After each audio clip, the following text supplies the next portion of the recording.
हमारी बजटिंग पे कुछ पास्ट पेपर क्वेश्चंस की डिस्कशन चल रही थी। एक और क्वेश्चन हमारे पास है जी फंक्शनल बजट के ऊपर। Prepare budgeted statement of cost of sales for the next year. Budgeted statement of cost of sales for the next year, ये जी क्वेश्चन हमारा। इसको हम अटेम्प्ट पढ़ते हैं और फिर इसको अटेम्प्ट करते हैं। इसमें भी कुछ ना कुछ नया कैलकुलेशन हमें देखने को मिलेगी। क्वेश्चन नंबर 2 हमने किया, क्लास में तो नहीं किया हमने जी। क्वेश्चन नंबर 2 में जो प्रॉफिट लॉस बनाने को कहा गया है वो मार्जिनल कॉस्टिंग के तहत बनाएं या एब्जॉर्प्शन कॉस्टिंग के तहत बनाएं। आपको डाटा से कोई इन्फॉर्मेशन नहीं मिल रही। सोल्यूशन आपको मिला एब्जॉर्प्शन कॉस्टिंग के तहत और आपको लगा जो डाटा गिवन है उससे आपको हिंट मिल रहा था आपको मार्जिनल कॉस्टिंग से करना था। पहली बात, अगर दोनों मेथड से किया जा सकता है तो इट डज नॉट मैटर, आप जिस मर्जी मेथड से कर दें, ठीक है, क्योंकि ये कोई फाइनेंशियल अकाउंटिंग तो है नहीं, तो आप किसी भी मेथड से कर सकते हैं। लेकिन हमें क्वेश्चन को पढ़ना चाहिए, अगर उसमें कोई हिंट अवेलेबल है तो फिर हमें उसके मुताबिक करना है।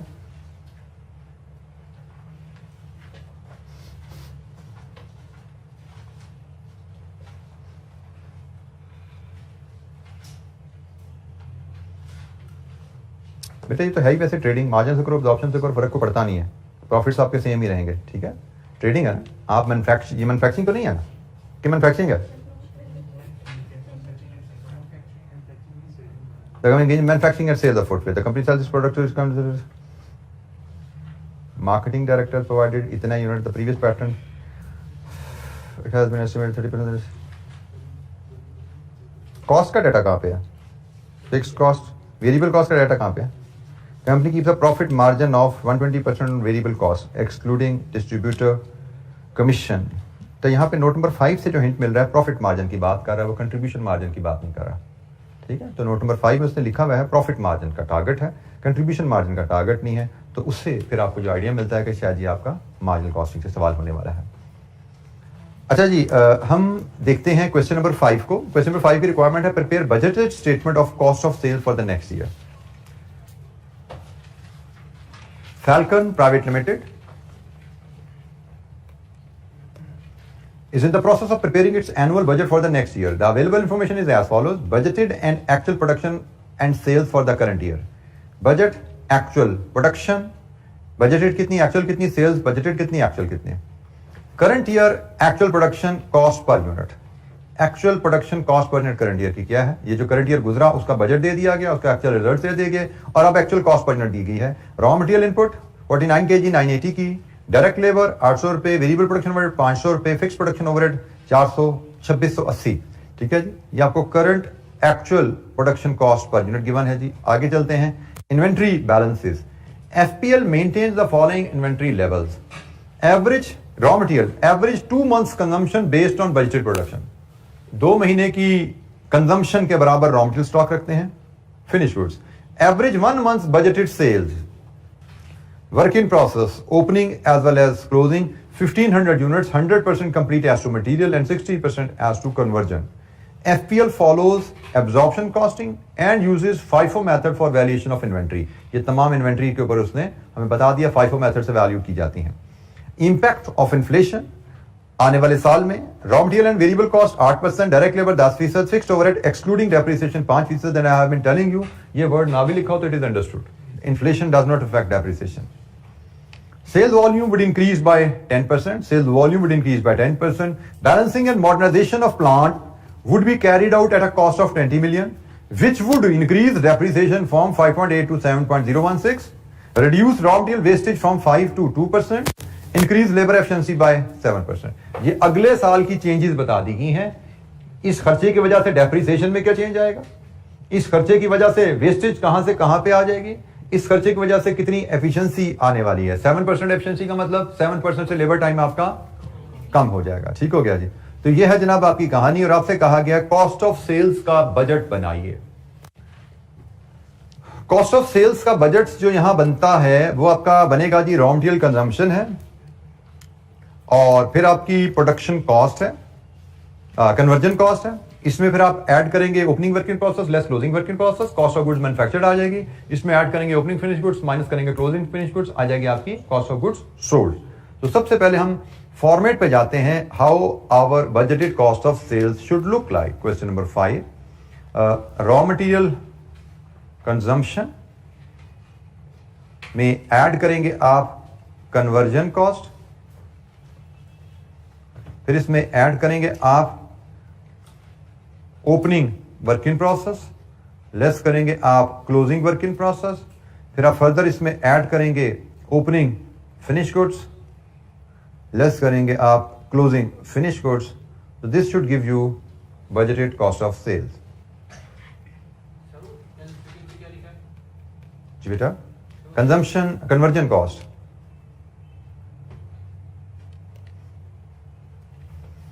raw material consumption plus conversion cost, add opening work in process less closing work in process, add opening finished goods less closing finished goods। ये है जी आपकी कॉस्ट ऑफ गुड्स सोल्ड की स्टेटमेंट। अब हम वन बाय वन एक एक item पे काम करना शुरू करते हैं। सबसे पहले रॉ मटेरियल कंजम्पशन की बात करते हैं। रॉ मटेरियल कंजम्पशन होती है जी क्वांटिटी इनटू प्राइस। ऐसा है, कितनी क्वांटिटी यूज हुई, किस रेट पे यूज हुई।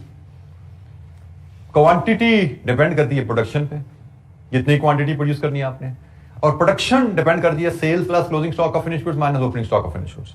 तो यहां से हमारा फ्लो शुरू होगा। सबसे पहले हमें प्रोडक्शन की क्वांटिटी निकालनी है, प्रोडक्शन से हम कंजम्पशन की क्वांटिटी पे जाएंगे, और कंजम्पशन से फिर हम कॉस्ट पे जाएंगे। ठीक हो गया। तो स्टेप बाय स्टेप हम पहले वर्किंग वन कंजम्पशन के लिए इस पे बात शुरू करते हैं। वर्किंग वन, और इसमें सबसे पहले हम प्रोडक्शन बजट लाएंगे। हमें पहले प्रोडक्शन बजट चाहिए, और प्रोडक्शन बजट होगा जी budgeted sales plus closing stock of finish goods minus opening stock of finish goods. This should give you budgeted production.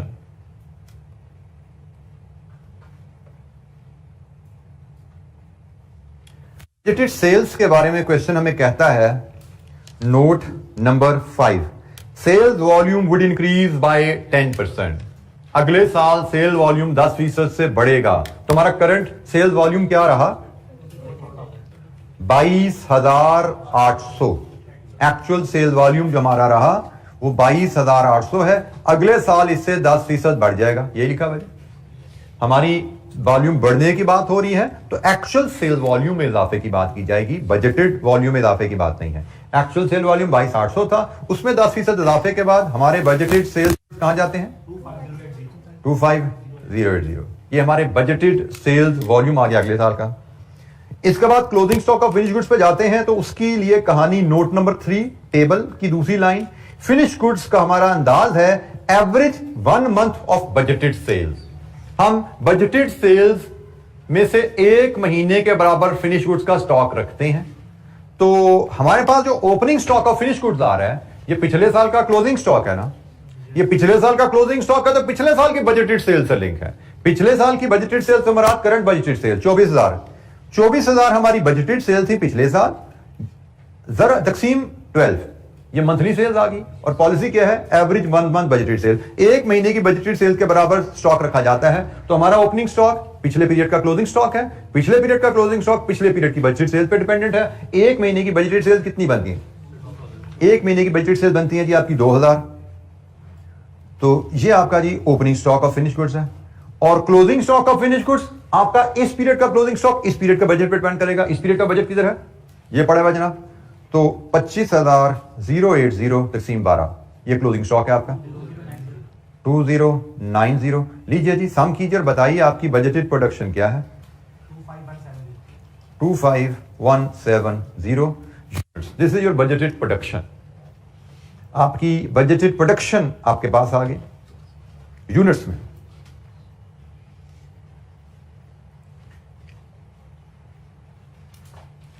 Budgeted production से अब हम बनाएंगे बजटेड कंजम्पशन, और फिर वहां से हम बनाएंगे कॉस्ट।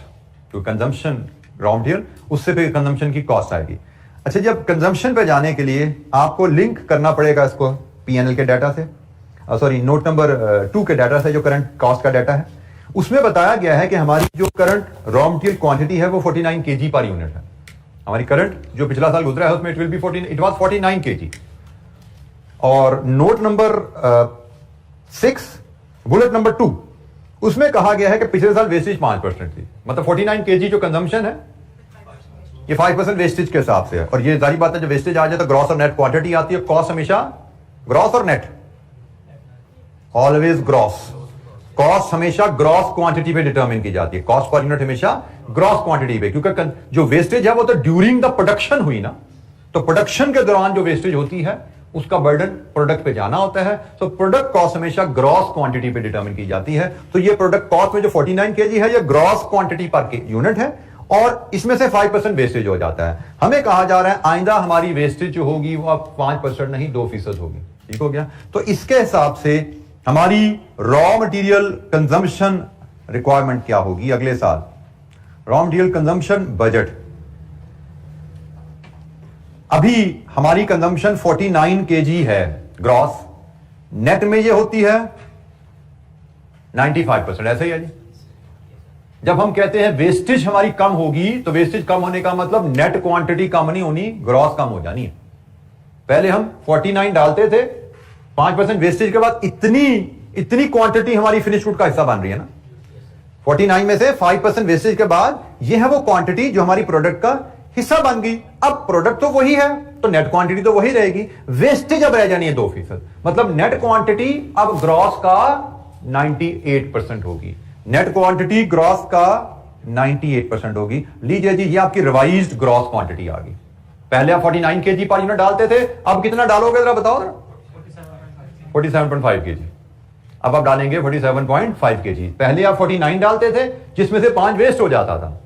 अब नेट क्वांटिटी तो नहीं बदलनी क्योंकि प्रोडक्ट तो वही है। ये प्रोडक्ट जो खड़ी हुई है ये वैसी की वैसी खड़ी, इसकी नेट क्वांटिटी उतनी रहेगी, लेकिन वेस्टेज कम हो जानी है कि अब फीड आपको काम करना पड़ेगा। तो जनाब अब जो नेट क्वांटिटी है वो इनपुट का 98% रह जाएगी, तो ग्रॉस किया, कॉस्ट तो ग्रॉस पे डिटरमिन की जाती है। तो ये जनाब हमारी ग्रॉस कंजम्पशन आ गई, और इसको मल्टीप्लाई करते हैं 25,170 से, तो आपको पता लग जाएगा आपके पास रॉ मटेरियल कंजम्पशन की केजीज में रिक्वायरमेंट क्या है। ये केजीज की बात हो रही है ना, 49 केजीज है जी। यहां पे बताइए आपकी केजी में रिक्वायरमेंट क्या बनती है जी। 1195,575। लीजिए जी, ये हमारी क्वांटिटी आ गई, रॉ मटेरियल कंजम्पशन की क्वांटिटी आ गई। अब इस क्वांटिटी से हमने कॉस्ट पे जाना है।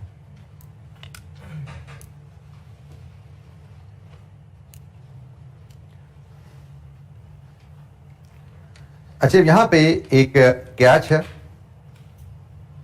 कि कंपनी FIFO मेथड फॉलो करती है। FIFO मेथड का मतलब आपने अगर रॉ मटेरियल कितनी क्वांटिटी यूज करनी है, तो अगर आपके पास ओपनिंग स्टॉक में रॉ मटेरियल पड़ा हुआ है पहले उसको इस्तेमाल करेंगे, फिर करंट ईयर परचेज इस्तेमाल होगी। इसको डिफरेंशिएट करना इसलिए जरूरी है कि रॉ मटेरियल कॉस्ट बदल रही है। ओपनिंग स्टॉक में रॉ मटेरियल तो पड़ा हुआ है, note number 3 line number table की line number 1, raw material stock 2 महीने की कंजम्पशन के बराबर रखा जाता है।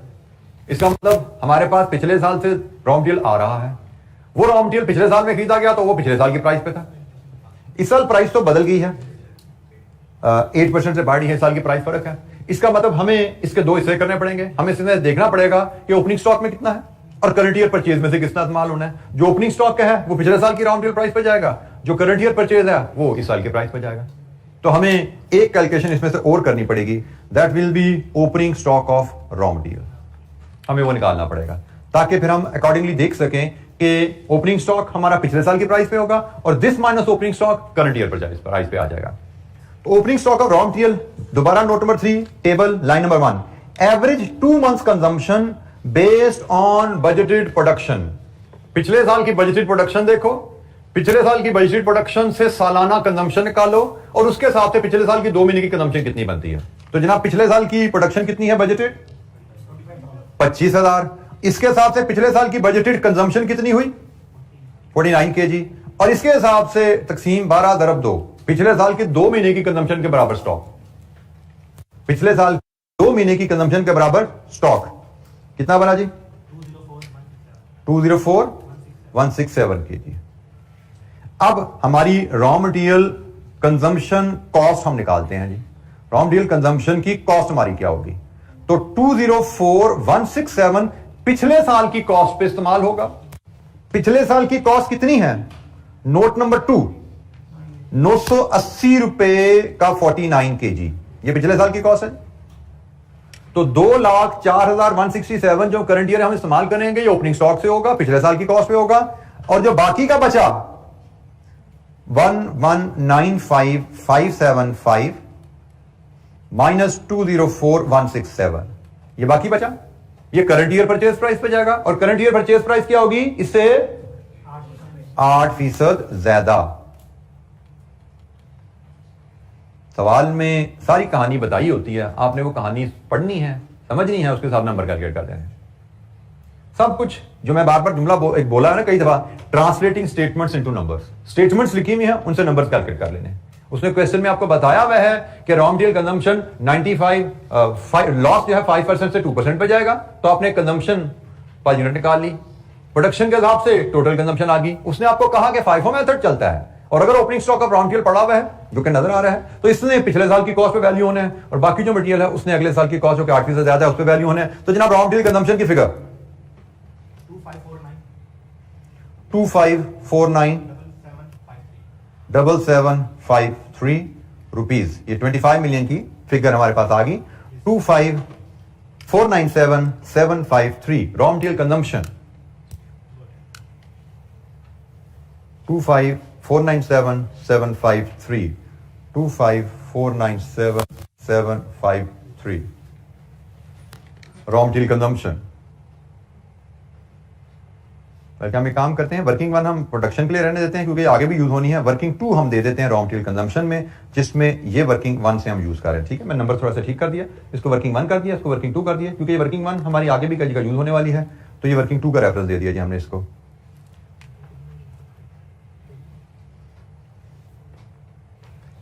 जी एनी क्वेश्चन, कोई सवाल, किसी कैलकुलेशन पे कोई दिक्कत?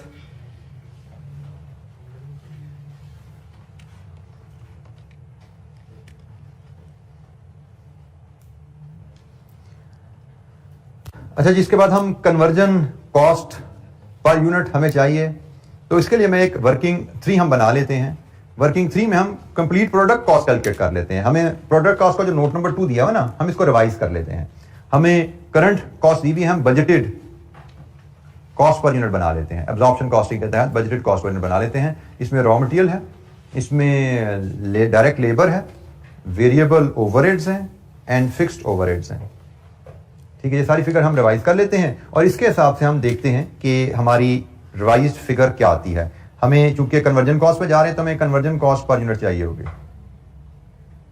मटेरियल की कॉस्ट देखिए, पिछले साल की फिगर लेते हुए, पिछले साल हमारी कॉस्ट थी 49, अभी ये डिस्कशन की वही मैं रिपीट कर रहा हूं, 49 kg था, इंटू 0.95 था, अब ओवर 0.98 हो गया, ये क्वांटिटी आ गई।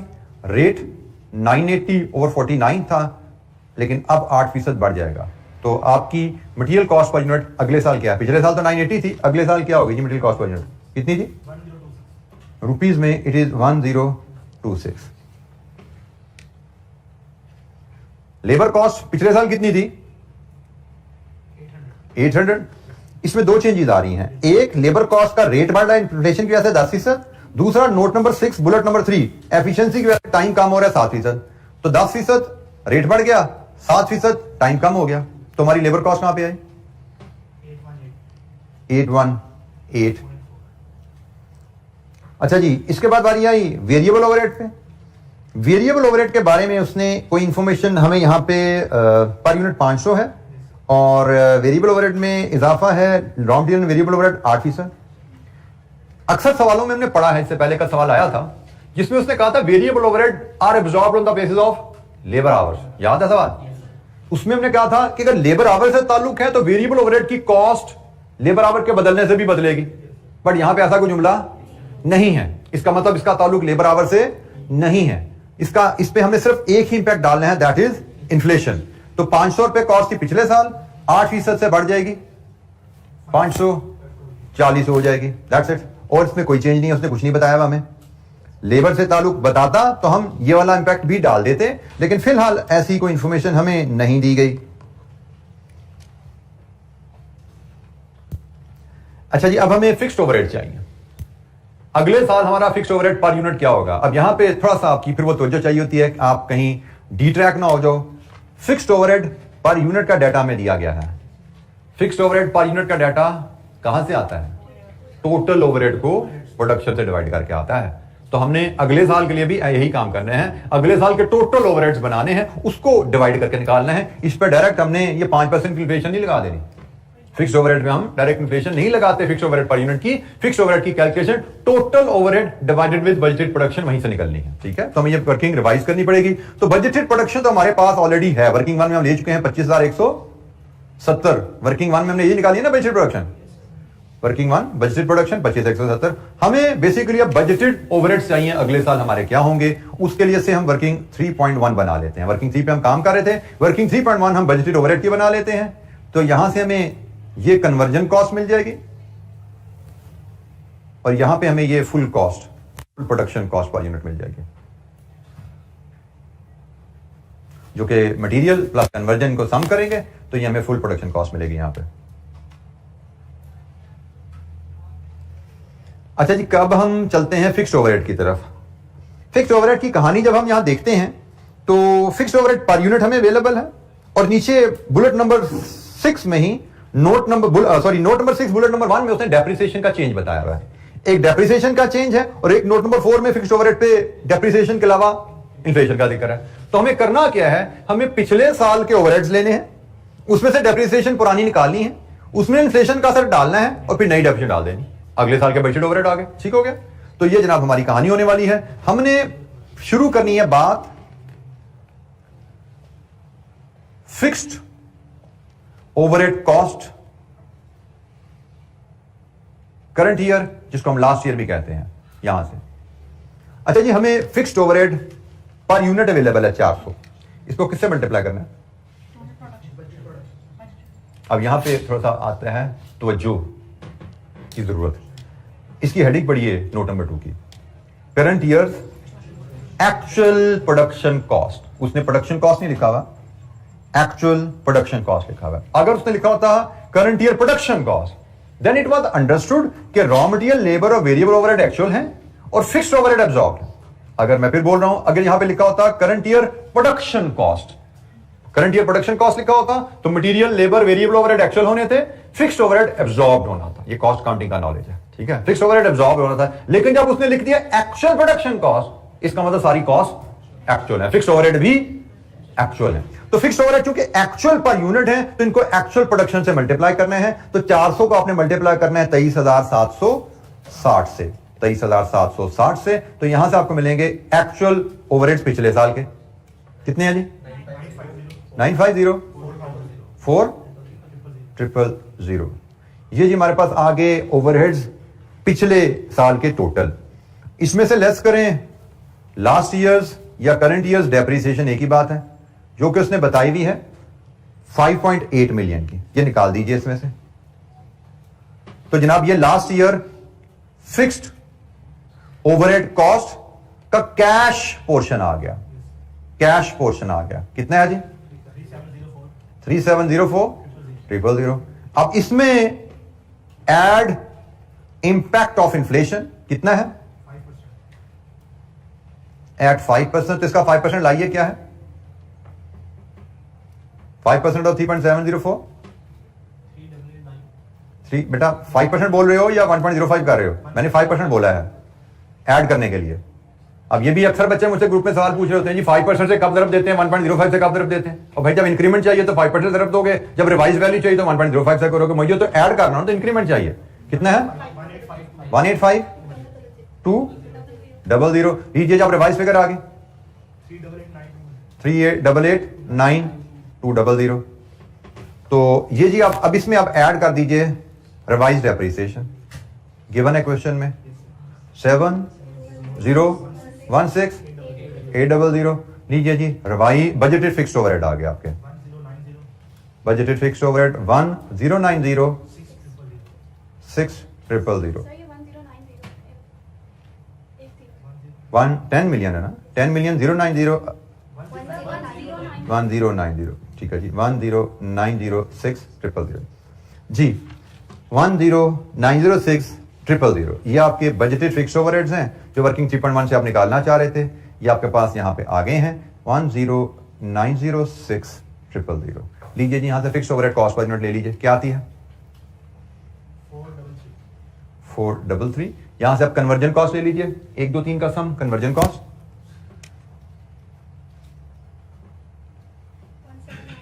1791 और फुल प्रोडक्शन कॉस्ट 1036 ऐड कर लीजिए इसमें 2817। प्रोडक्शन कॉस्ट आपके पास आ गई है।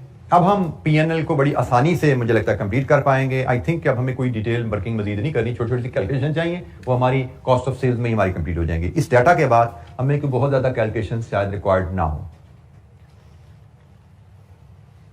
अच्छा जी, आपकी करंट ईयर की कन्वर्जन कॉस्ट 1791 है और करंट ईयर की प्रोडक्शन है आपकी 25,170 यूनिट्स। 25,170 यूनिट्स वर्किंग 1 से लीजिए और इसको मल्टीप्लाई कर दीजिए 1791 से जो कि वर्किंग 3.1 में है, तो आपको कन्वर्जन कॉस्ट आ गई कि आपकी करंट बजटेड कन्वर्जन कॉस्ट क्या रहेगी। तो बजटेड कन्वर्जन कॉस्ट आपकी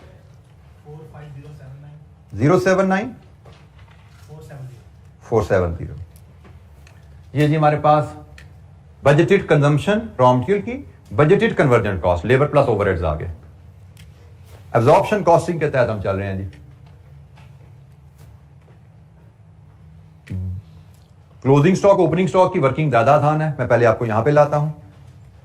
ओपनिंग स्टॉक यूनिट्स वर्किंग 1 में आपके पास है, क्लोजिंग स्टॉक यूनिट्स ये भी वर्किंग 1 में आपके पास है। फिनिश गुड्स के लीजिए जी, क्लोजिंग स्टॉक के फिनिश गुड 2090, ओपनिंग स्टॉक के यूनिट्स 2000, क्लोजिंग स्टॉक 2090 और 2000। Cost per unit, opening stock की cost per unit note number 2 absorption costing के तहत 2680 और क्लोजिंग स्टॉक की कॉस्ट पर यूनिट वर्किंग 3.1 के तहत, वर्किंग 3.1 के तहत कितनी जी, वर्किंग 3.1 के तहत कॉस्ट पर यूनिट कितनी है एब्जॉर्प्शन कॉस्टिंग के तहत, फिनिश गुड्स है ना 2817 लीजिए जी। ओपनिंग स्टॉक की वैल्यू कितनी है 5360 शायद 5360 000 और 2090 इंटू 2817 588 7530 लीजिए जी, ये माइनस हुआ। Opening stock of finish goods add हुआ, closing stock of finish goods less हुआ। यूनिट्स हम ऑलरेडी वर्किंग 1 में ले चुके थे। ये कॉस्ट हमें क्वेश्चन में अवेलेबल है, पिछले साल की प्रोडक्शन कॉस्ट, इस साल की प्रोडक्शन कॉस्ट अभी हमने वर्किंग 3.1 में डिटरमाइन की। Last point finish working process की वैल्यूएशन। वर्किंग प्रोसेस में बताया गया है हमारे पास पड़े में जी 1500 यूनिट्स, ओपनिंग स्टॉक में भी 1500 है, क्लोजिंग स्टॉक में भी 1500 है और ये 1500 यूनिट्स मटेरियल के हिसाब से 100% है, कन्वर्जन के लिहाज से 60% है। पार्शली कंप्लीट यूनिट्स हो, ये भी आपने अगेन कॉस्टिंग में सीखा हुआ है कि आप इसको एलिमेंट वाइज वैल्यू करते हैं। आप इसकी वैल्यूएशन कैसे करेंगे, ओपनिंग स्टॉक पे पहले देख लीजिए, इनमें 1500 यूनिट्स का मटेरियल लगा हुआ है तो मटेरियल की कॉस्ट है 980। इनमें 1500 यूनिट्स का 60% के बराबर कन्वर्जन कॉस्ट लगी हुई है और कन्वर्जन कॉस्ट ओपनिंग स्टॉक में कितनी है 800 जमा 500 1300 जमा 400 1700। कन्वर्जन कॉस्ट नोट नंबर 2 में जाइए, material plus overheads variable plus fixed overhead 1700। तो ये जनाब आपकी ओपनिंग स्टॉक की कॉस्ट आ गई। कितनी आ गई जी, ओपनिंग स्टॉक में सिर्फ आपके जो ऐड होंगे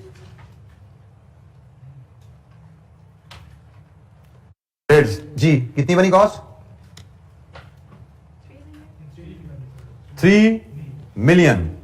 it is 3 million. Opening working process की कॉस्ट 3 मिलियन। यानी क्वेश्चन हमें बताया गया है ओपनिंग वर्किंग प्रोसेस में 1500 यूनिट्स हैं, बट वो 1500 कंप्लीट नहीं है। ठीक है, कंप्लीट होते तो कंप्लीट यूनिट की कॉस्ट तो ये है। हमें कहा गया है इनमें मटेरियल पूरा डला हुआ है, तो हमें पता है इसमें 980 का मटेरियल होता है, तो 1500 यूनिट्स का मटेरियल इस्तेमाल हो गया इनमें और कन्वर्जन इनमें 60% लगी है। 60% कन्वर्जन लगने का मतलब 1500 यूनिट, ये 60% कन्वर्जन कॉस्ट बन गई हमारी कन्वर्जन कॉस्ट ओपनिंग पिछले साल की 1700 बनती है, 2680 में से 980 एक है तो 1700 ये है, 1700 बनती है, 60% लगी है तो 60% कन्वर्जन कॉस्ट 1500 यूनिट्स पे ऐड कर दी। यही काम हमने क्लोजिंग स्टॉक के लिए करना है। यूनिट्स वही हैं 1500, लेकिन कॉस्ट फर्क है। वर्किंग 3.1, वर्किंग 3.1 मटेरियल कॉस्ट है 1026 और कन्वर्जन कॉस्ट है 3.1 1791 1791, क्योंकि क्लोजिंग स्टॉक है ना, इसमें तो करंट पीरियड पे वैल्यू होना है 1791। लीजिए जी, यहां से देखिए आपकी क्लोजिंग स्टॉक की वैल्यू क्या आती है 3150। लीजिए जी, आपका कॉस्ट ऑफ सेल की वर्किंग कंप्लीट होगी। सम कीजिए, बॉटम आपका रिजल्ट है, रिस्पॉन्स है, final figure cost of sale budgeted cost of goods sold क्या है।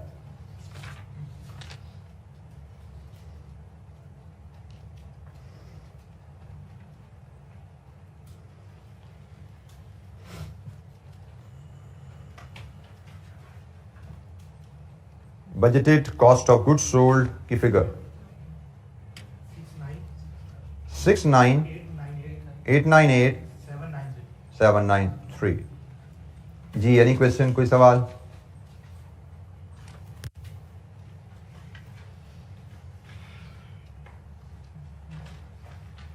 क्वेश्चन को ध्यान से पढ़ना, बेसिक फॉर्मेट है, उसके मुताबिक चीजों को पॉपुलेट करना। ये फॉर्मेट अगेन आपने पीएनएल फाइनेंशियल अकाउंटिंग में कहीं सीखा हुआ है। Raw material consumption plus conversion cost add less work in process add less finish goods, उसी के तहत हमने, उस फॉर्मेट के तहत हमने वैल्यूज डिटरमिन की और अपना बजटेड पीएनएल बनाया। Any question? हमने अभी तक जितने सवाल किए वो फंक्शनल बजट पे थे, वो प्रॉफिट लॉस पे थे। फंक्शनल बजट भी हमारा पीएनएल का फंक्शन ही कॉस्ट ऑफ सेल्स आ जाता था या बजट प्रॉफिट लॉस आ जाता था। अब हम थोड़े से कुछ सवाल जो देखना चाहेंगे वो कैश बजट पर रहेंगे। कैश बजट की इलस्ट्रेशंस कंप्रीहेंसिवली हम देख चुके हैं, लेकिन पास्ट पेपर में कैश बजट के क्वेश्चन कैसे आते रहे हैं उन पे बात करेंगे। अच्छा, ये जो क्वेश्चन हमने देखा फैल्कन का, ये हमारा कैप लेवल का ही क्वेश्चन है। इससे पहले एक आध क्वेश्चन मैंने आपको बताया था, शायद पास्ट पेपर हमने किया था क्वेश्चन, वो शायद सीफैप से हमें दिया गया था, उसका स्टैंडर्ड भी कोई डिफरेंट नहीं था, वो स्टैंडर्ड वही है जो हमें कैप में आ रहा है। ठीक है, तो ये भी कैप का क्वेश्चन था। जो अगला क्वेश्चन हम देखने जा रहे हैं वो कैश बजट पे है, वो भी कैप का ही क्वेश्चन है। कैप के ही क्वेश्चन अब हम देखेंगे, सीफैप का कोई क्वेश्चन हमें अब मजीद शायद देखने की जरूरत नहीं पड़ेगी। इसमें, इस सवाल में किसी वर्किंग पे कोई आपको क्लैरिटी चाहिए, किसी क्वेश्चन, किसी कैलकुलेशन की लॉजिक समझनी है, पूछना चाहते हैं, पूछिए। ये जो वर्किंग हमने देखी है ना फाइफो वाली, जिसमें ओपनिंग स्टॉक, पिछले पीरियड की कॉस्ट और अगले पीरियड का, ये अक्सर सवाल में एग्जामिनर टेस्ट करता है, क्योंकि मुझे लगता है कि इस वर्किंग में अक्सर बच्चे गड़बड़ कर जाते हैं। वो बच्चे क्या करते हैं, इसी टोटल कंजम्पशन पे ही सारी 10% इंक्रीज प्राइस या 8% इंक्रीज प्राइस लगा देते हैं। ये भूल जाते हैं कि भाई फाइफो मेथड है, तो जो ओपनिंग स्टॉक है वो पिछली प्राइस पे कंज्यूम होना है। ये टोटल कंजम्पशन है, इसमें से ओपनिंग स्टॉक जो है पिछली प्राइस पे कंज्यूम होना है, जो ओपनिंग स्टॉक के अलावा करंट ईयर परचेज है वो नई प्राइस पे कंज्यूम होना है। तो ये अक्सर बच्चे ये गलती कर जाते हैं, इसलिए ये कॉन्सेप्ट मैं देखता हूं पास पेपर में अक्सर क्वेश्चन में ये नजर आता है। अच्छा जी, नेक्स्ट क्वेश्चन जो हमारे एजेंडे पे है that is question number 7। Question number 7, Sadiq limited.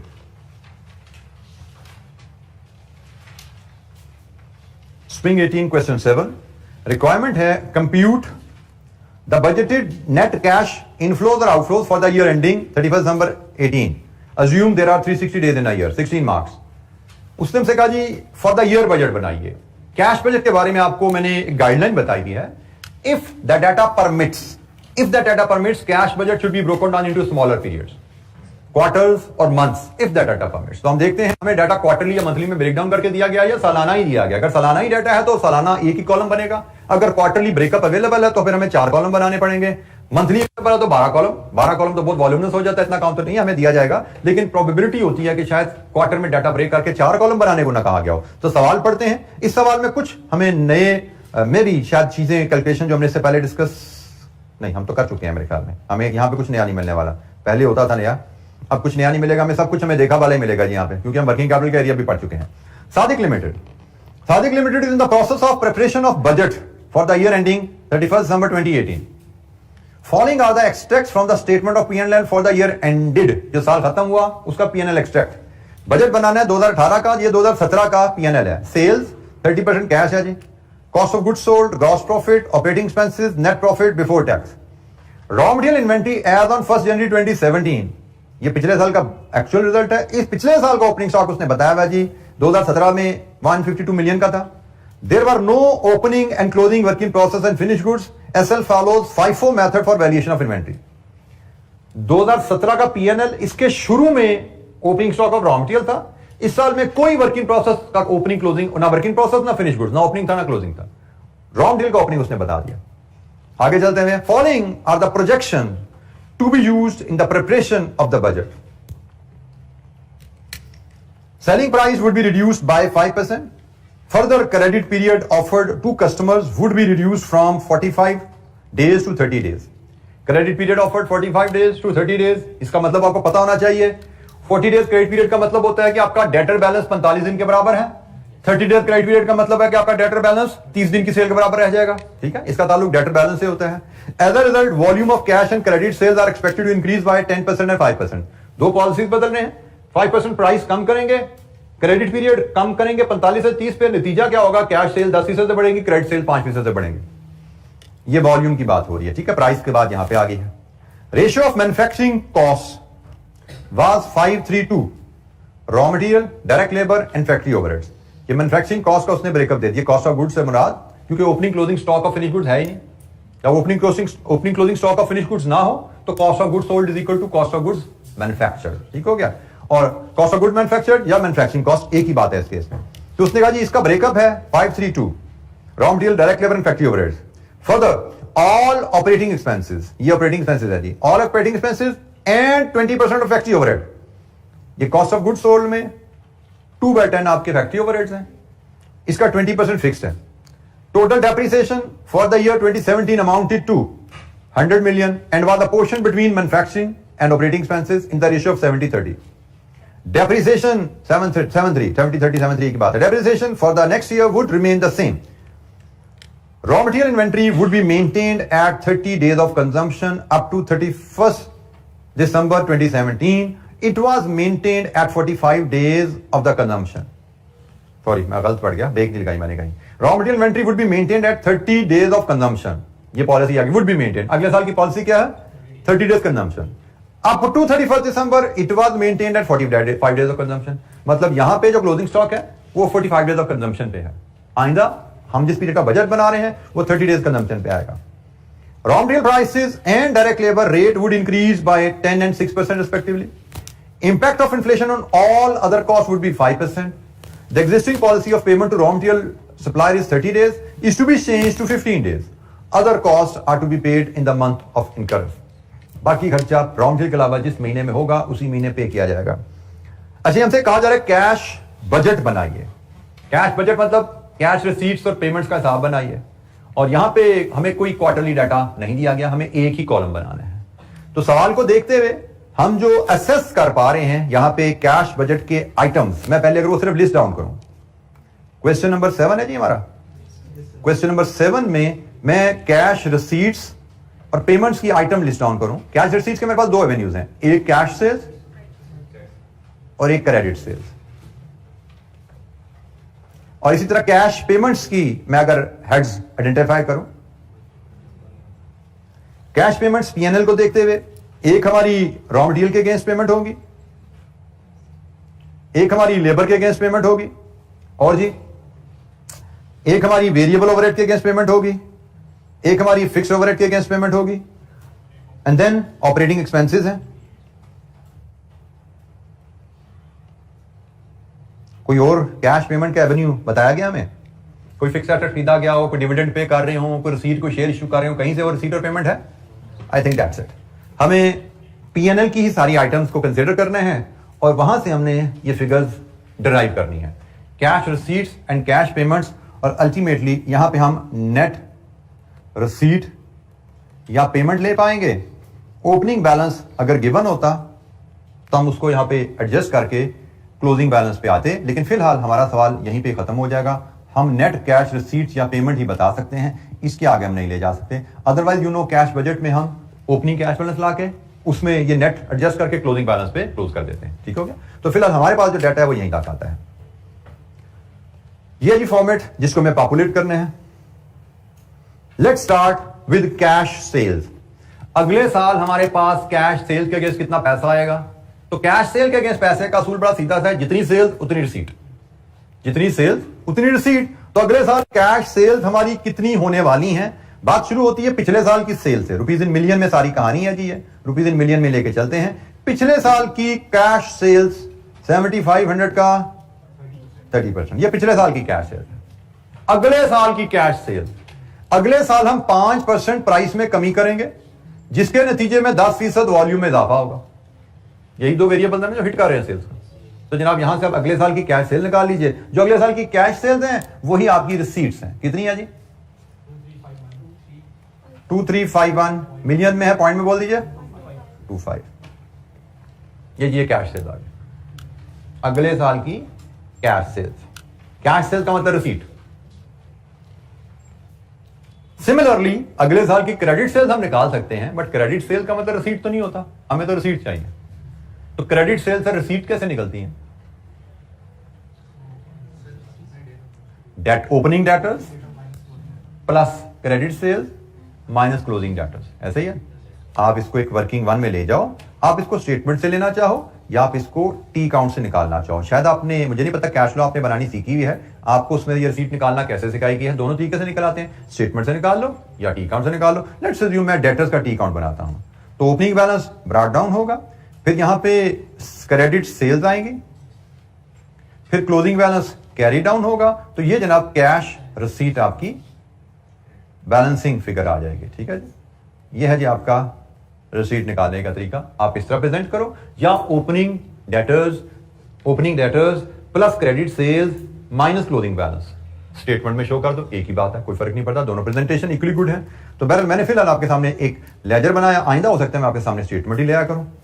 तो क्रेडिट सेल्स ये हमें वन बाय वन हम इनको, बल्कि इसका काम करता हूं मैं, ये इसको इधर ले आता हूं तो जगह मेरे पास बन जाएगी, छोटी सी वर्किंग हम यहीं पे शो कर देंगे।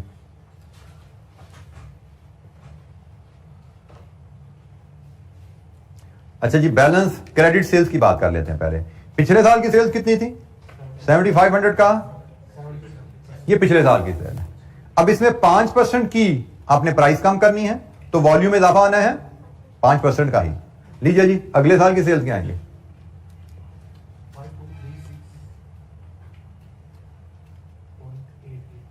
जी 5236.88। लीजिए जी, ये अगले साल की क्रेडिट सेल्स आ गई।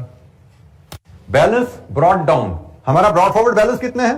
पिछले साल की क्रेडिट पॉलिसी पढ़िए, नोट नंबर 1 में बताई गई है। पिछले साल की क्रेडिट पॉलिसी थी 45 डेज। इसका मतलब पिछले साल की क्रेडिट सेल्स 45 दिन के बराबर, ये हमारा डेटर बैलेंस था। तो पिछले साल की क्रेडिट सेल्स है जी 7500 का 70%, ये पिछले साल की क्रेडिट सेल्स है, डिवाइड विद 360, ये एक दिन की सेल, इंटू 45, 45 दिन की सेल। ये ओपनिंग बैलेंस ऑफ डेटर्स आ गया। कितना है जी? 6.25। और क्लोजिंग बैलेंस लेने हैं तो क्लोजिंग बैलेंस आपकी करंट ईयर सेल पे आएगा 5236.88 पे, और अब पॉलिसी आपकी है 30 डेज, तो डिवाइड विद 360 इंटू 30, ये आपका क्लोजिंग बैलेंस ऑफ डेटर्स आ गया 41। लीजिए जी, बैलेंसिंग फिगर यहां से बता दीजिए, आपकी कैश रिसीट की बैलेंसिंग फिगर क्या है जो आपकी कैश बजट में जानी है?